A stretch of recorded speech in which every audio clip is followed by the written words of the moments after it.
India market invest মাইন্ডসেটে আপনাদের স্বাগত। যা চ্যানেল নতুন এসেছেন তাদের করলো প্লিজ চ্যানেলটাকে সাবস্ক্রাইব করবেন, লাইক করবেন, বেল আইকনটা প্রেস করবেন, তার সাথে অল বাটনটা প্রেস করবেন, নোটিফিকেশন সঙ্গে সঙ্গে আপনাদের কাছে গিয়ে পৌঁছাবে।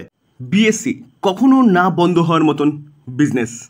বিএসসি বোম্বে স্টক এক্সচেঞ্জ একটা এক্সচেঞ্জ যেখানে আমরা এক্সচেঞ্জে গিয়ে অর্থাৎ বিএসসিতে গিয়ে যা কিছু করছি, এনএসসি বিএসসি দুটো রেকগনাইজ এক্সচেঞ্জ রয়েছে, তো আমরা বিএসসিতে গিয়ে যা কিছু করছি সেখান থেকে কিন্তু এই কোম্পানিটার ইনকাম। তো মার্কেট যত ভালো করবে, যত এগোবে সেন্সেক্স, ইন্ডিয়ার গ্রোথ যত বেশি হবে, তত কিন্তু এই কোম্পানিটা বিজনেস ভালো হবে। তো আজকের দিনে দেখলে দেখা যাবে কোম্পানিটা 6% মতন একটা ভালো আফসাইড মুভমেন্ট দেখিয়েছে, যেখানে কিছুদিন আগে আমরা এই কোম্পানিটার সম্বন্ধে একটা নিউজ পেয়েছিলাম যে কোম্পানিটা বোনাস দিতে চলেছে। তো বোনাসের অনেকে কমেন্টসে লেখেন যে স্যার বোনাসের কী হলো। দেখুন, বোনাস শেয়ার হোল্ডারদের অ্যাপ্রুভাল দরকার। তো শেয়ার হোল্ডারদের অ্যাপ্রুভাল এখনও এজিএম সম্বন্ধে কিছু জানায়নি। তো শেয়ার হোল্ডারদের অ্যাপ্রুভাল পেলেই তারপরে কিন্তু কোম্পানি রেকর্ড ডেট ডিক্লেয়ার করবে এবং তারপরে হচ্ছে এই বোনাসটা হবে। তো এখনও শেয়ার হোল্ডারদের অ্যাপ্রুভাল মিটিং কবে হবে সেটা এখনও জানায়নি বিএসসি। তো জানালে সঙ্গে সঙ্গে আপনাদের সাথে আলোচনা করবো, আপনাদের আপডেট দেবো। তো আজকের দিনে এতটা ভালো মুভমেন্ট কেন দেখিয়েছে বিএসসি? দেখুন, মার্কেট ভালো করতে শুরু করেছে এবং বিএসসি আস্তে আস্তে আবারও টোটাল $5 ট্রিলিয়ন মার্কেটে পরিণত হয়েছে আমাদের সেন্সেক্স। তো তার জন্যই কিন্তু এতটা ভালো মুভমেন্ট দেখিয়েছে, যেখানে 5 ট্রিলিয়ন আগেও পৌঁছেছিল। পৌঁছানোর পরে মার্কেটে গিরাবট হয়েছে, তো কোম্পানিটা আবারও নিচে চলে এসছে। আমাদের এশিয়ার সবচেয়ে পুরনো এক্সচেঞ্জ হচ্ছে বোম্বে স্টক এক্সচেঞ্জ। সেই বোম্বে স্টক এক্সচেঞ্জ আবারও আজকের দিনে 5 ট্রিলিয়ন মার্কেট ক্যাপ ক্রস করেছে।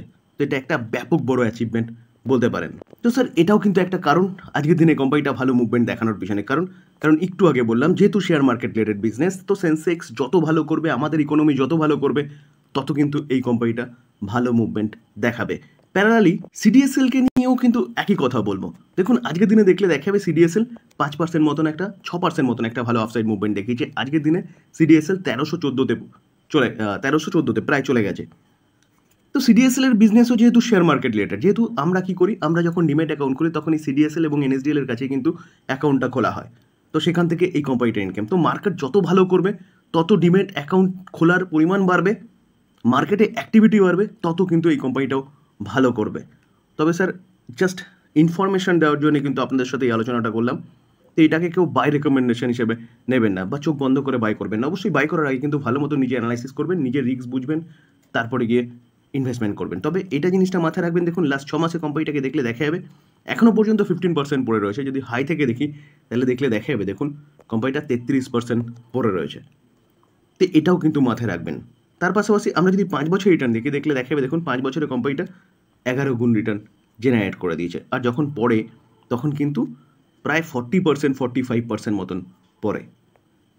মুথুট ফাইন্যান্স বা গোল্ড লোন জগতের একটা সবচেয়ে বড় বা দিগ্গজ কোম্পানি বলতে পারেন। গোল্ড লোন প্রোভাইড করে, যেখানে গোল্ডের দাম কন্টিনিউয়াসলি বাড়ছে। তো কন্টিনিউয়াসলি বাড়ার জন্য কিন্তু এই কোম্পানির বিজনেস বাড়ছে। কারণ গোল্ডের দাম যত বাড়বে তত কিন্তু এই কোম্পানিটার লোনের পরিমাণ বাড়বে। তো এই জায়গায় যদি কোম্পানি কন্টিনিউয়াসলি ভালো পারফরমেন্স করছে, আজকের দিনে দেখলে দেখা যাবে কোম্পানিটা 4.5% মতন একটা ভালো আফসাইড মুভমেন্ট দেখিয়েছে। কিন্তু লাস্ট এক মাসে যদি আমরা চার্ট দেখি না, দেখলে দেখা যাবে কোম্পানিটা হাই থেকে এখনও পর্যন্ত 6.5% মতন ডাউনে রয়েছে। ডাউনে আসার পিছনে কারণ গোল্ড লোনের ক্ষেত্রে কিন্তু আরবিআই কিছু বিধিনিষেধ আরোপ করেছে বা কিছু নিয়ম চেঞ্জেস করেছে, যার জন্য কোম্পানিটার মধ্যে একটা ভারী ভরকাম গিরাবট দেখা গেছিলো কিছুদিন আগে। তার পাশাপাশি পুনাওয়ালা ফিনকর্প আরেকটা দিগ্গজ এনবিএফসি, তারাও কিন্তু গোল্ড লোন সেগমেন্টে আসতে চলেছে, যার জন্যে এই কোম্পানিটা পড়েছে। তো আজকের দিনে কোম্পানিটা এতটা ভালো মুভমেন্ট দেখানোর পিছনে কারণ কি? কারণ তো একটা হচ্ছে, বলতে পারেন যে গোল্ডের দাম বাড়ছে, প্রতিদিন বেসিস গোল্ডের দাম বাড়ছে। তো এই কোম্পানিগুলো লোন প্রোভাইড করে গোল্ডের এগেনস্টে। তো সেই জায়গায় দাঁড়িয়ে কোম্পানিগুলোর বিজনেস বাড়ছে, তার জন্য কোম্পানিগুলো দৌড়াচ্ছে। এবং তার পাশাপাশি এই কোম্পানিটাকে নিয়ে কিন্তু আজকের দিনে আরেকটা ভালো নিউজ পাওয়া যাচ্ছে। নিউজটা কি? দেখুন, মুথুট ফাইন্যান্সের আজকের দিনে 4% মতন একটা ভালো আফসাইড মুভমেন্ট দেখানোর পিছনে কারণ হচ্ছে কোম্পানি অ্যানাউন্সমেন্ট করেছে 26 টাকা করে ইন্টারিম ডিভিডেন্ড FY25-এ। যদিও FY26 চলছে, তো ফর FY25-এর তো 26 টাকা করে ইন্টারিম ডিভিডেন্ড দিয়েছিল। তো কোম্পানি রেকর্ড ডেটও ডিক্লেয়ার করে দিয়েছে। এই আর্টিকেল দেখলেও দেখা যাবে যে কোম্পানি আজকে 4% বাড়ার পিছনে কারণ 21 এপ্রিল আজকের দিনে কোম্পানি 26 টাকা করে ইন্টারিম ডিভিডেন্ড ডিক্লেয়ার করেছে FY26, এবং কোম্পানি তার রেকর্ড ডেট কবে রেখেছে? রেকর্ড ডেট রেখেছে 25শে এপ্রিল। তো 25শে এপ্রিল পর্যন্ত যারা এই কোম্পানিটা হোল্ড করবেন এবং 24শে এপ্রিল এর মধ্যে যারা কোম্পানিটাকে বাই করবেন তারা কিন্তু এই ডিভিডেন্ডের জন্য এলিজিবল হবেন, মাথায় রাখবেন। তবে একটা জিনিস বলে রাখি, দেখুন কোনো কোম্পানি ডিভিডেন্ড দিচ্ছে বলে বা বোনাস দিচ্ছে বলে কোম্পানি বাই করব সেটা কিন্তু ভুল ডিসিশন হবে। অ্যাট ফার্স্ট আপনাকে খেয়াল রাখতে হবে যে কোম্পানি বিজনেস কী করে এবং বিজনেসের গ্রোথ আছে নাকি, সেখানেই কিন্তু আপনার ক্যাপিটাল গেন হবে। ইনফোসিস আইটি সেক্টরের দিগ্গজ কোম্পানি, ইন্ডিয়ার মধ্যে সেকেন্ড লার্জেস্ট কোম্পানি, ওয়ার্ল্ডের মধ্যে থার্ড লার্জেস্ট কোম্পানি। দেখলে দেখাবে আজকের দিনে 2% মতন একটা আপসাইড মুভমেন্ট দেখিয়েছে, যেখানে কোম্পানির রেজাল্ট অতটা ভালো হয়নি, কিন্তু কোম্পানিটা ভালো মুভমেন্ট দেখানোর পিছনে কারণ, চলুন কারণে আসছি।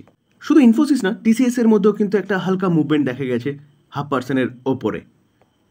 উইপ্রো এই কোম্পানিটাকেও দেখলে দেখা যাবে রেজাল্ট তো ভালো করেছিল, কিন্তু আগামী দিনে যখন কোম্পানিটা কি করতে পারে সেটা যখন জানিয়েছে ম্যানেজমেন্ট, বা সেরকম গ্রোথ হবে না সেই কথা যখন জানিয়েছে, তখনই কিন্তু প্রতিকটা কোম্পানির মধ্যে একটা গিরাবট দেখা গেছে আইটি সেক্টরের।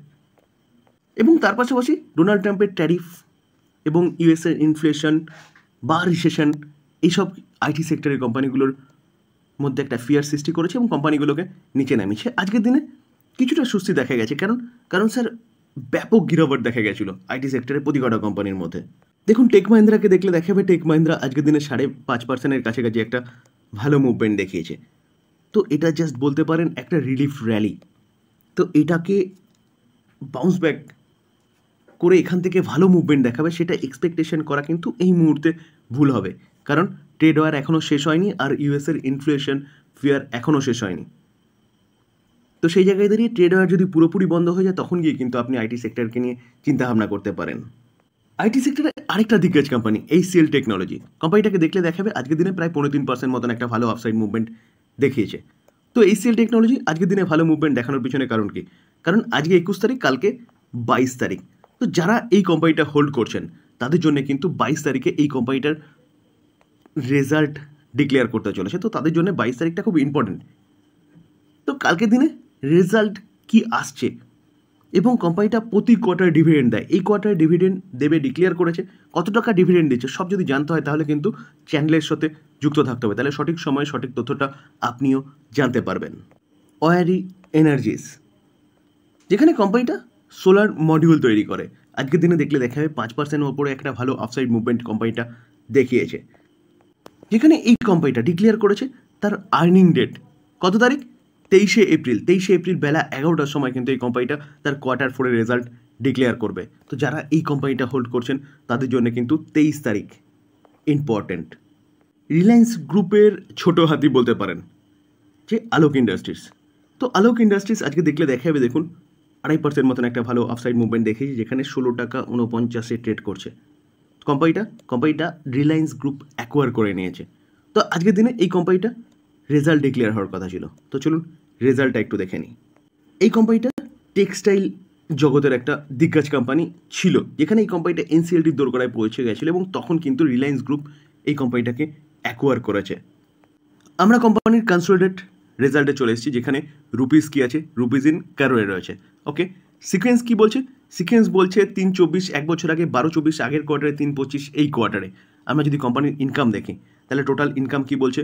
যে টোটাল ইনকাম বলছে কোম্পানি এক বছর আগে 14,077 ইনকাম করেছিল, আগের কোয়ার্টারে 870 আগের কোয়ার্টারে, এই কোয়ার্টারে 1038, তো 1400টা 1038 হয়েছে।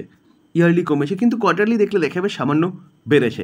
তো এবার আমরা কি দেখবো? এবার হচ্ছে খরচা। তো টোটাল এক্সপেন্সেস দেখলে দেখা যাবে দেখুন এই কোম্পানিটা যা ইনকাম করে তার থেকে বেশি কিন্তু খরচা করে। তো খরচা দেখুন কত, 1696 এক বছর আগে, যেখানে 1477 ইনকাম করেছিল সেখানে 1696 খরচা করেছে।